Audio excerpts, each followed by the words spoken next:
Mwasira bwanji abale ndi alongo lero lino pa 18 February 2023 and it happens to be on Saturday pamene nthawi yanga ikuti 30 minutes after 22 hours mu chigawo chimenechi cha usiku, ndipo mu studio muno ya National Congress Movement NCM muli ndine Charles Ben Longwe.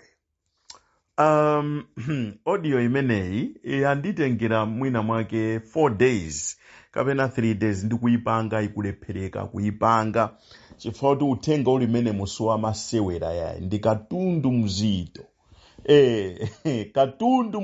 Katundu olemera kwambiri amene ali mu audio imene, koma tingochenjezako kuti chonde amene mukuona kuti mwachepa nazo musasegule kapena musapitirize kumvera, chifukwa nkhani imene limumu ndi ya tchutchutchu. Anthu timanena kuna kuti ife amene anatiloza Malawi sitimadziwa, ndipo amene anatilozayo mwakuti anatiloza anamwalira, anatiloza anapanga zakuti. Lero ndifuna ndikuseguleni kuti Amalawi simunalozedwe, palibe amene anakulozani. Koma lero museguka mutu, mitu yanu iseguka, brain yanu iyamba kugwira ntchito bwinobwino, ndipo muyamba kuona gwero la mavuto anu adziko, mavuto monga adziko, muyamba kuona gwero lake kuti koma gwero lakedi ndi limene. Chinthu choyamba ndikufuna ndinene kunena kuti ifeyo Amalawi ndife akapolo, tidakalibe akapolo ngakhale tidalandira ufulu ozilamulira. Timatero kuti amene anamenya nkhondo muzaka za ma 50 chakuti umu kuzafika 1964 amenewo anamenya nkhondo yokuti tikhale ndi ufulu ozilamulira, ndipo ndizonadi pa 6 July pena paliponse we celebrate our independence. Independence ndi chizungu kuthandoza kuti tinazimirano patokha. Tikati munthu amene ali independent sali dependent. Whoever is independent is not dependent. Samadalira pena paliponse amakhala independent munthuyo kapena dzikolo. Sono ife timana kuti tinalandira independence. Independence inde kuti ndife oziyimira patokha, ozilamulira patokha. Tili ndi ufulu ochita zizonse zimene tikufuna. I think definition ya independence ikhoza kukhala yofananira nako ndi zimene ndayankhulazo pa Jefe School idatilaka. Zidativuta kwambiri chifukwa cha umphawi ndi zina zotero, school idativuta. Komabe ndikukhulupirira kuna kuti maonena kuti independence ndiye kuti iweyo ndiwoziyimira pawekha, iweyo ndiwozidalira, iweyo suli dependent kuti you are depending on someone kapena you are leaning on somebody kapena you are leaning on something. Iweyo ndiwe ndithu oziyimira pawekha, iweyo ndi chipilala chimene chimaziyimira pa kapena nsanamiro umene umaziyimira pawekha. Ena ndi amene amabwera kuzakusamira.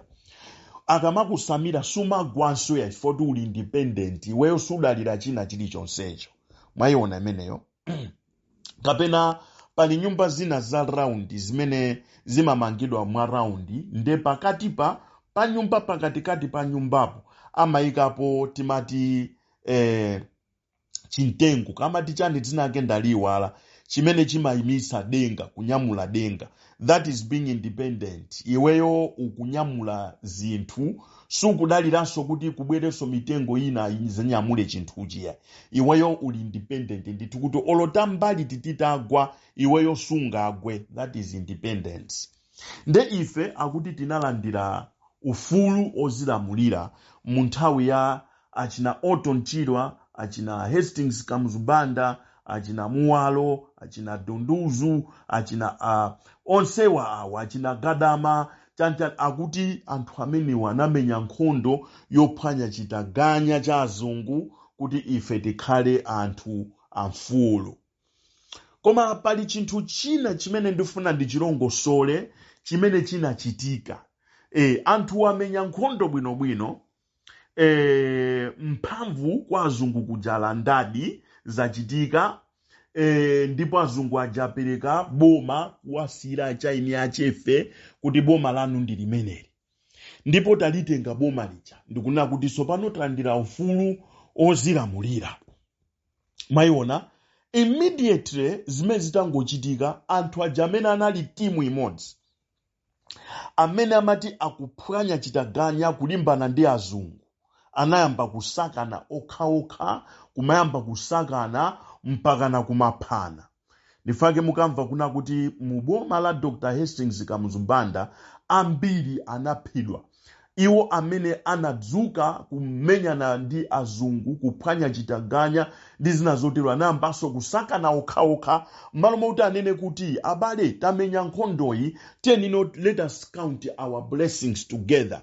Tipange bwanji kuti sopano pamenepa tizuke tiyambe kuona kuti sopano tingayendese dziko lathuli bwanji, tingalipange develop bwanji. Malo mwake anthu aja anayamba kuswanapo, kuyamba kuthamangisana okhaokha.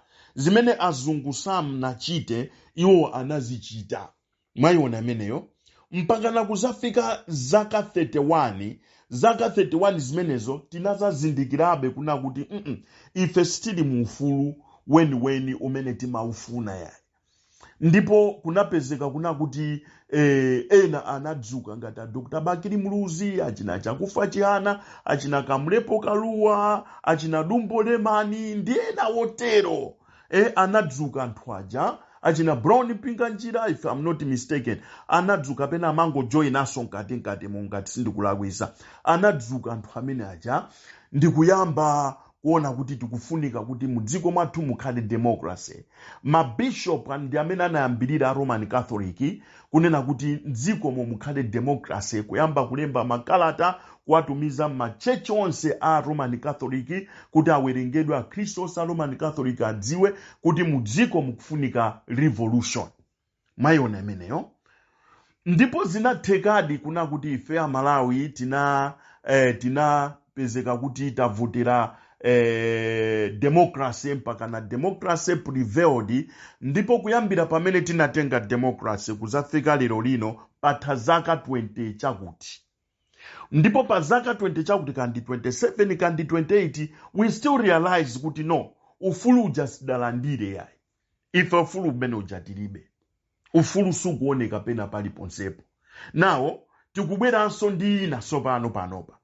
Abeni Longwe, ahape Gondwe, ena anatilowa pamene pachina Siza, ena ndithu achina Mwakwawa, Frank Mwakwawa, ndi ena otero, a Dr. Tupere Muluzali menemu ajoina, kuna kuti sopano tukufuna federal system of government, ija achina Oton Chiro, achina Kamuzumbanda anayiphwanya ija, ya samunda ya azungu ija, tikuona ngati kuti ufulu sidaulandirebe, ufulu utizakhala nawo pokapoka tikhale ndi system imene imachedwa federal system of government. Nde kuti dera lililonse lizizilamulira lokha, liziziyendesa lokha, za kumeneko zizichitika kumeneko. Nde kuti pali madera ena amene azisafala, madera ena azichita bwino. Mwayiona imeneyo. Lero ine ndikufuna ndi kusimikizena Malawi kunena mwachuchuchu mosapindira ndevu nkamwa. Ndifuna ndikusimikizireni kuna kuti mwezi wa February ndi mwezi wosayiwalika umene ineyo ndikhale ndikukukumbutsani kuti February ndi mwezi wosayiwalika pa miyoyo yathu as Malawians. Chifukwa chani? Ndi mwezi February 2023, mwezi wake umene wa 2023, February wake amene wa 2023. February 2023 ndi mwezi umene waonesera poyera kuna kuti ife ya Malawi ndife akapolo. Chimene ndachichita discover ndichona kuti chitengereni ufulu umene timati ozilamulira kuzafika lero ifeyo ufulu uja tilibe. Pazifukwa zimene ndazichita discover zoti inu ndine tigawane mu audio imene. Alright.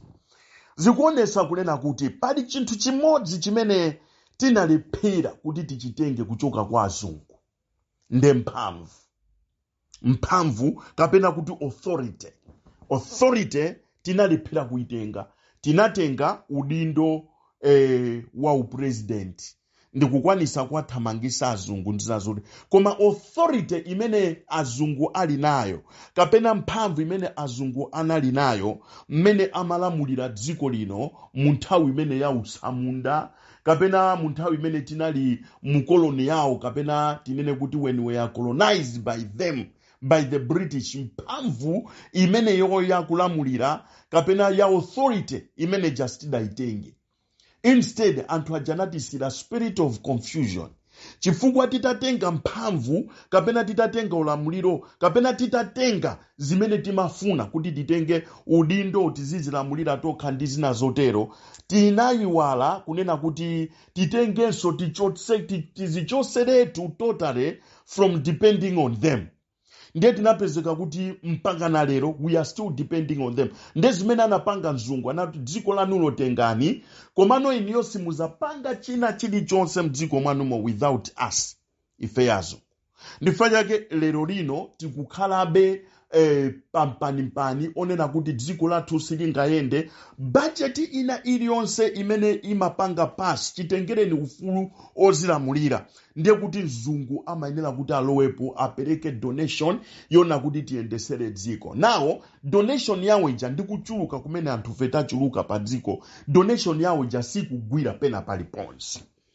Koma chifukwa chona kuti tinazoera kuti amene amatithandiza ndiya sozi ukhangati kuti mwini wache wa ulamuliro amene akulamulira dziko la Malawi ndi mzungu. Lero ndikumasulani ndipo ndikumasuleni nonse. Apa sindisiya wa opposition, sindisiya activist, sindisiya so aboma.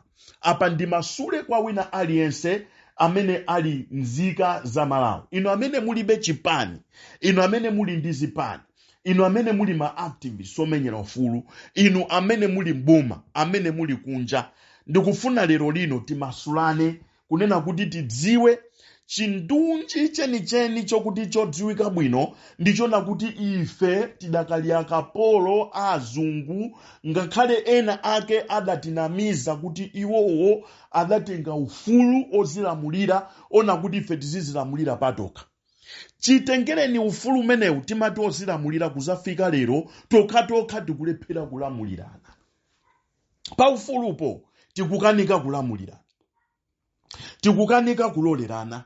Tinangoti kungochitenga chinthu chimanja mwa azungu kuyamba kuphana kusakana pamene timakachitenga tonse. Mwayiona ameneyo terekeze kuti a DPP mwina anali pamenepo, mwina terekeza UDF anali pamenepo, IMCP anali pamenepo, terekeze ndithu kuti UTM inali pamenepo, terekeze kuti National Congress inali pamenepo, Move wa Chilungamo inali pamenepo, PP inali pamenepo. Ndizipani zina zonse tinapita kuti tikachitenge chinthu chija limodzi, ndikukachitenga, ndikukwanisa kuchitenga, ndikukhala nacho. Kungochitenga chinthu chija ndekuti wa DPP anayenera kuukira wa MCP, wa MCP anayenera kuukira wa DPP, wa MCP ndekupeza kuti tinayamba kusakana ndikuyamba kuphana kuti mwina pomachita mantha kuti mmene talandira kwa mzungu kuja uyuso azandilandanso.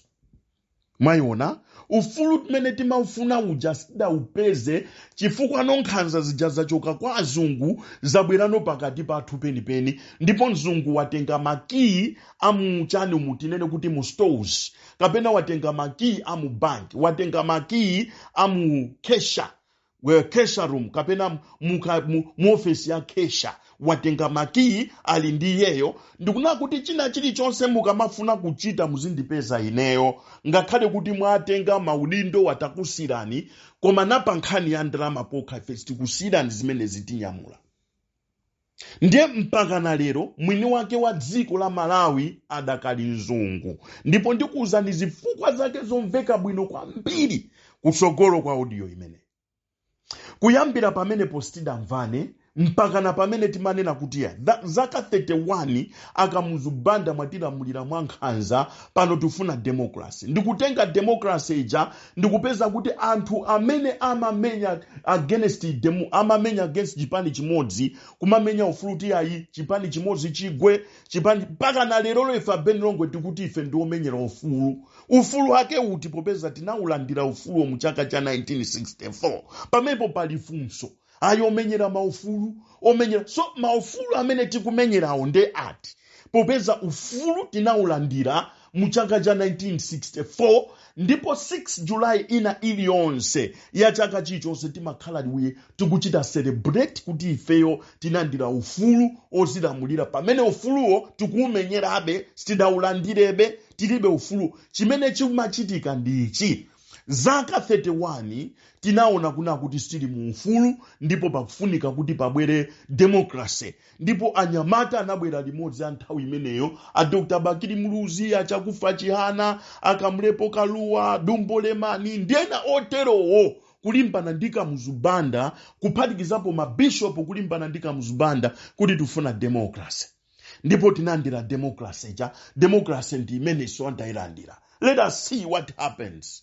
Mkati mwa democracy muja kumabwera mu chaka cha 1999 kunapezeka kuti anthu amene amalimbana ndika muzubanda ndi chipani cha MCP kuti chigwe, achina Malemu chakufa Chihana nzima onse mwa mtendere, anapitanso ndikukapanga alliance ndi MCP ija ndikumalimbana ndi UDF. Mayona pamene pakuoneseratu kuti ufuluja palibe, zimene zimayenera kuti zichitike pachiyambipo pona kuti akuluakulu so pano tagwesa chipani chimodzi chija cha MCP ja tachigwesa, kamuzubando ja tamugwesa. Tiye nino so pano tigwirire ntchito limodzi monga anthu amene tamenyera ufulu mu dziko muno zimene sizidatheke zidalephereka.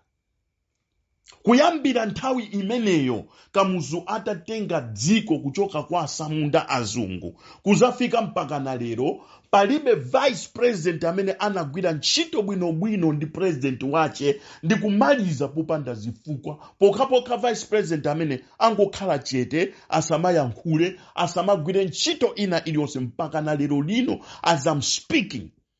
Palibe president amene anagwira ntchito bwinobwino ndi anthu omutsatira, palibe. Ngati alipo mundiuze, mwina ndayiwala kapena mutu usukugwira. Mwayona ameneyo mpaka na lero lino. Mpaka na lero lino zipani zotsusa boma ndi boma sizinagwirepo ntchito limodzi. Ayi. Zotsusa boma zikamaona boma zimafuna kuti boma loligwe ndithu kuti apitepo iwo. Zosusa boma zimakhala ma referee amene amakhala mu ground koma mpira saugunda olomuta aponyera mpirawo authawa.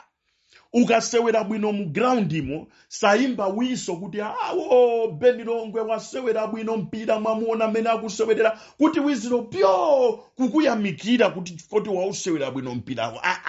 Amakhala ground momwemo azithamangisana nana kumene kwapita mpira iye azipita konko mu campus na mpira uye kuthawa, koma ukangopanga mistake nde wiziro pyo kuno Beni Longwe wamgwira mpira, handball, watrusa mpira out, penalty, ntchito ya ref ndi imene ife a opposition tikuyigwira yolemetsa yovuta kwambiri.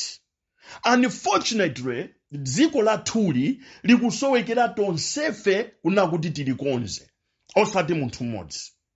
Dziko la thuli kusowekera, dziko mene mkulionera panopo likusafala ma economists. Dziko la thuli likusafala ma economists kuti ma economists abwere pamodzi apange ndondomeko ona kuti dziko la thuli tingalikonze bwanji. Komano ma economists onse alikunja ali ku opposition ndi amene akunena kuti dziko likhale bwino iweyo tsikapo pamenepo kuti ife tikwerepo ndeti ziyendesa ndife. Malamoti ma economist agwire ntchito ndi boma limene lili polo agwirizane akonze dziko aseve mioyo imene ikufa pakadali pano. Economist akuti no ine ndikhala kunja konkuno ndidikira iweyo pamene popo uchokepo ukagwapo pamene ine ndizibwera ndizagwire ntchito yokonza dziko lino. Mwayona pamene economist paye kasanga gwire ntchito yokonza dziko zimene sizingatheke, zizafuna tonsefe, zizafuna DPP, zizafuna MCP, zizafuna UDF, tonsefe tigwire ntchito limodzi kuti tikonze dzikolo. Munthu mmodzi pa chizungu amana kuti one man is not an island. Munthu mmodzi sangasenze denga akutero chala chimodzi sichinso asabwe. Mwayiona imeneyo ali awiri ndi anthu. Nde miyambi ngati meneyoyo ndionena kuti tonsefe kuti dziko likonzeke pakadali pano. I'm speaking this because we are in crisis yovuta kwambiri. Economic crisis imene yafika povuta ngakhale president akuvomereza kunena kuti zinthu sizili bwino, koma kuti zikonzeke ena amene akusowekera. Ndamva ena akunena kuti statement imene amanena president mu parliament was not complete, chifukwa avomereza kuti zinthu zaonongeka koma sanapereke solution kuti akonza bwanji. A president alephera kupereka solution chifukwa opereka solution amene akanagwira ntchito ndi a president kuti statement ya president ikhale complete, anthu akhutire kunena kuti president has spoken. Ndipo zimene ayankhula zimene timayembekezera anthu ogwira nawo ntchito kuti statement yawo imene ili single ija ikhale double ndipo imveke bwino ku mtundu wa Malawi. Anthu amenewo ali ku opposition akutsutsa boma. Mwayiona imeneyo. Nde uyuyu akamayankhula statement yosamaliza, ndifuka chonena kuti amene akuyenera kuti achite complete statement imeneyo kuti a president akanayenera kuyankhula statement yonse yokwanira, amene wali ku opposition akutsutsa boma. Amene akanayenera kupita mbomamo ndi kuwauza achakwera wolo ku book appointment. Chifukwa ngati achakwera amaitanisa kapena amabungwe kuti tabwerani ku state house kuno tikambirane. Anthu amene amankana atukwana mmiseumu ndikuma atukwana ndikumaitana amene ukupita ku state house ndikumakajambulisa limodzi. Angalephere kumana ndi Kabambe, angalephere kumana ndi Bright Msaka, angalephere kumana ndi Mwanamveka. My economist kuna kuti tabwerani kuno tikambirane pano tione kuti tipanga bwanji mene mukuoneramu zikhala bwanji. Ena akamalongosola za economy amachita kulongosola kumamva kuti munthu nde walongosola komano pa standard ya president sakukwana. Iye ntchito yake ndi imene ya economist azipanga za economy mudziko. Ndemo kuti ma economist apite akagwire ntchito ndi amene alipoyo. Mwayiona imeneyo zikuvuta zikukanika chifukwa chani economist yonse afuna khali politician. Nde wina aliyense wasanduka politician. Chimene zungu anachita ndichonena kuti tisazamvanepo pano. Tili ngati tili pa nsanja ya Babulo yona kuti tisazamvanepo. Muone chimpwirikiti chimene chili m'dziko la Malawi olowina atakhala president sangagwire ntchito yake bwinobwino with sober mind chifukwa pali chimpwirikiti mukupeza apa ena akuyankhula zawo. Achina Beni Longwe, Hape Gondwe, Boni Kalindo, Redson Mulo, Patricia Ngoma ndi ena onse akuyankhula zawo akulowera uku. Azipani akuyankhula zawo akulowera uku. Ena akupanga zawo UDF akupanga zawo kulowera uku. IMCP somwe ukukhala sosusa boma china Alex Major ndi gulawo la kasungu na onse akulisusa so boma lomwero. Nde aboma na onse akupanga zawo akulowera uku. Nde kwangukhala chimpwirikiti. Zimene mzungu anatisira zimenezo. Tisamamvane. Kuyambira pamene anthu anatenga dziko manja mwa azungu kuzafika lero sitinamvanepo pa dziko la Malawi mpaka na lero. Ndipereke chisanzo cha Mai Martha Chizuma. Timanena Mai Martha Chizuma si. Amai Martha Chizuma si. Chonde Mai Martha Chizuma musiyeni mayiyu. Tamusiyeni mayi musamange. Mwamangiranji mayi ameneyu. Mukumpangiranji zipongwe zoterezi. Ya musaka musekere ku corruption kwa bureau kwake ko chonde. Ku anti-corruption bureau kwake ko musamusekere chonde. Ife tukuyima naye pano. Eti kutere chonchi mpanga na ena kubweranso kuzayima naye kuti abasi tapanga chisankho choyima naye. Sitipanga zina zonse mpaka na kuyima naye Martha Chizuma kumangidwa ya mtuluse ameneyo kutuluka Martha Chizuma mpakana kumapezeka kuti chimpwirikiti osamvana apo olompangono pomwe. Wangobwera mzungu mu February momwemu kungotusa speech yaifupi kwambiri. Kungotusa speech ujamati yangiyu ujamati American ambassador yu amene kungotusa ka speech kakang'ono. Koma chifukwa chonena kuti mphamvu ya kulamulira dziko la Malawi lili manja mwake tonse kuti zei mpaka na lero lino palibe akuyankhula khani zimenezo zatha basi wathesa mzungu. kungotulusa ka speech kakang'ono backed by British embassy, backed by Norway embassy, basi kulizi ainiache adziko la Malawi ndi amenewo ajamanena kuti munaphwanya chitaganya ndikuwalanda ulamuliro. Ainiache aja alipo mpaka na lero dziko lakulilamulira. Muone mene zakhalira ife tayankhula nkhani yomweyo ya Martha Chizuma for how long. Mwina sota yankula beyond iwo koma sizidamveke yayi. Chifukwa chani mzungu anatipanga kuti paziko pano tisamamvanepo. Ife Malawi tisamamvanepo ndipo sitinamvanepo ndipo pakhala povuta kuti tizimvana pokhapokha titachitulukira chinthu chimenechi kuti chimene chimatipangisa kuti tisamamvane ndi chani. Lero tayaluka ndipo taonekera ng'amba kuti ife tidakali akapolo chitaganya chijamata anaphwanya chija zijamata adamulanda mzungu mphamvu ya ulamuliro mdziko la Malawi zijatimati Independence Day ndi zina zotere for 50 something years ngati sindikulakwisa zimene zinali zabodza. Anthu tidakali akapolo azungu. Mwini wache wa dziko lindi mzungu. Munamuona mzungu atayankhula ino statement ya ing'ono koma statement imeneyo ma radio station wonse koma ma TV station wonse ma newspaper wonse koma pa Facebook nkhani ndiyo khayo koma pa WhatsApp nkhani ndiyo khayo pena pali ponsepo nthawi yomweyo kapezeka ma meetings kuyamba kuchitika kuboma uku masana ndi usiku kuzapezeka kuti office ya Director of Public Prosecution imativuta ija ndi kubwera kunena kuti basi tadilita milandu yonse ya Mai Martha Chizuma alibenso mulandu wina uli wonsewo.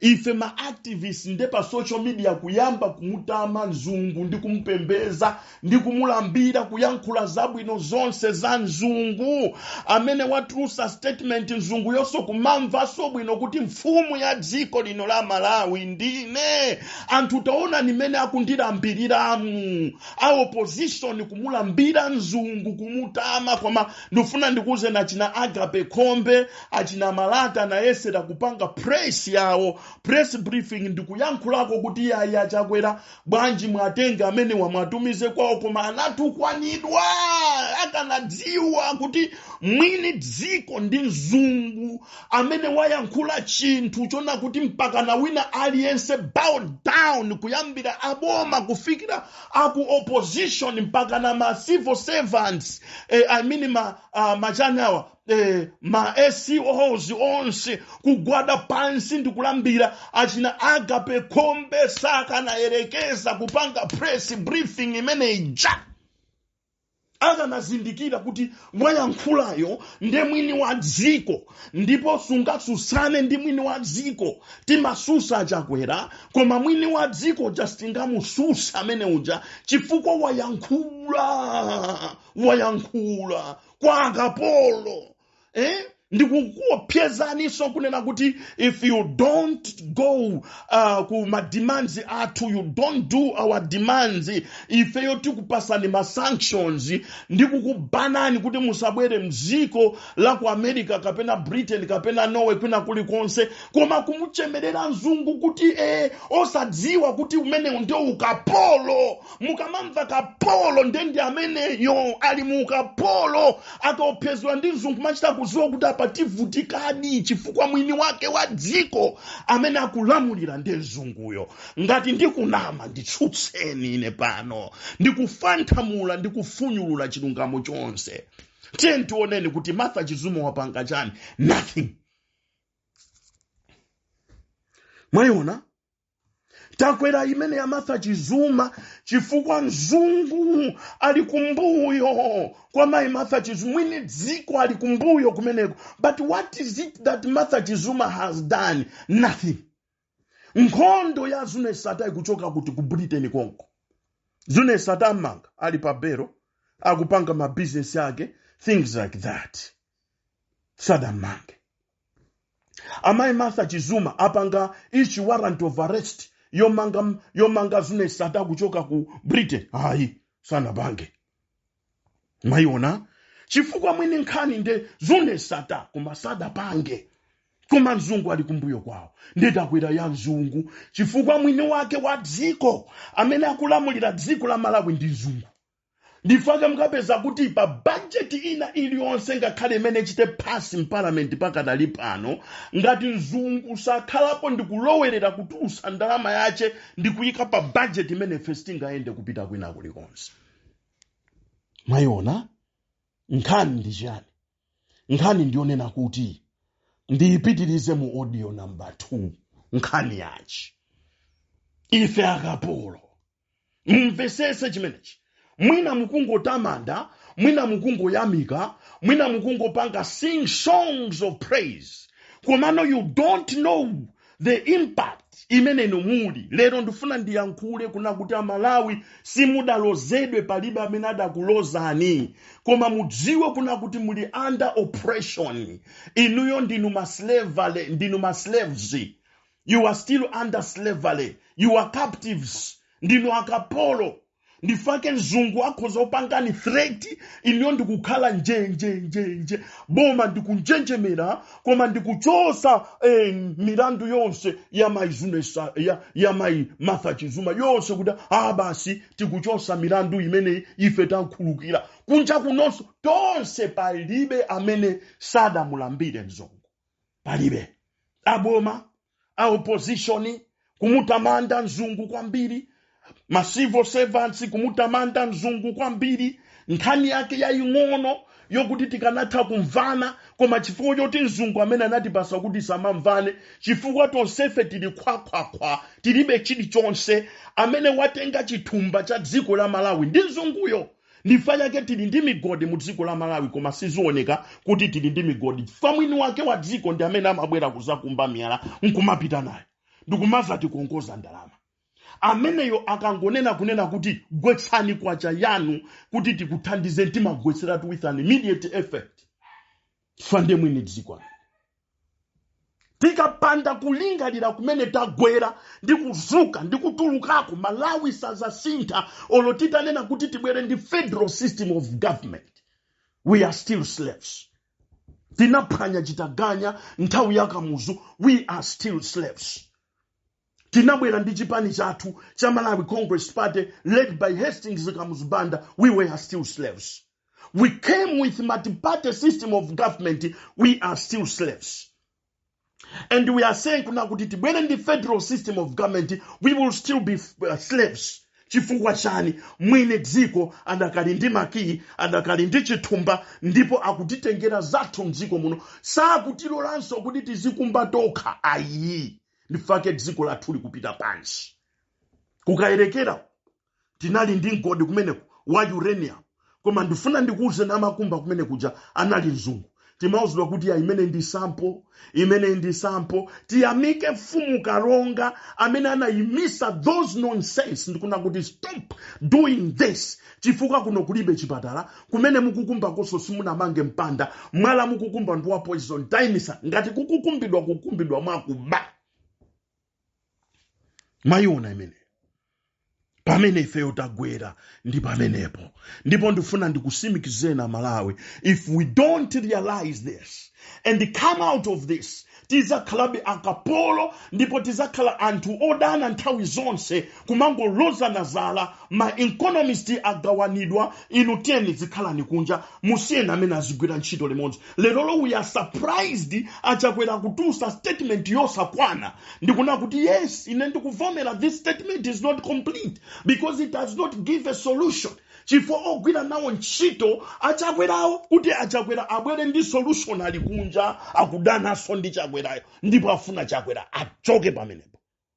Tonse ma activists aptina beni Longwe tikuti chakwera achoke atule pansi udindo. Tikubwera ni ma demonstrations amene akubwera pa 20 March 2023. Nkhani yake ndio kuti chakwera atule pansi udindo. Tikufuna economist abwere azatenge mpando wa munthu wandale. Mayona ameneyo. Economists abwera za no. This is a vice versa. The economists must work together with the government for the betterment of our country. If I'm talking nonsense, then you can accuse me. But I am here to tell you the truth. And I'm very angry because I see people, multitude of people dying each and every day simply because there is no man who cares about our country. No man. ife sinapita ku skulu, inu amene mudapita ku skulu ndinu mbuzi zathu. Ndifuna ndikuuzeni zimenezo. Ndinu mbuzi zathu. Because if you went to school, nde mukuona dziko likupita pansi, anthu akumwalira akufa. Koma mukudikira kuna kuti muzakhale pa mpando, nanga mpando mutapanda kuupeza, dziko lizipita pansi. Don't you care? Don't you have responsibilities? Don't you have the reasons why you went to school for that particular cause? Yona kuti muthandize dziko la Malawi kuti dziko lisapite pansi. Ndifuna ndikuuze ndikugahena sikuti kuzapita anthu okhawo amene sapemphera, kuzapitanso ena amene adaphunzira but they did nothing according to their academic background, according to their education. Lero mundimvese assessments ndife akapolo nde ndiyankhule mu audio ina yosalira.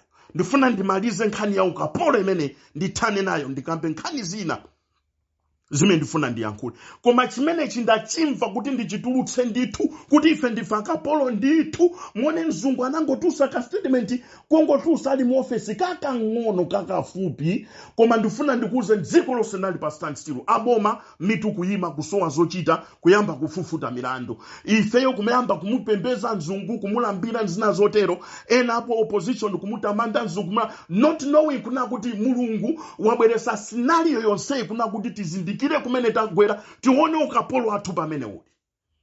Mwayona ameneyo? In the name of donors. Kodi tilibe chimene chingatipangisa Malawi kuti tichoke mu ukapolo umenewu? Muli ndine Charles Ben Longwe. Mvetsera audio yosalira. Thank you very much. God bless. Mvetsera audio yosalira.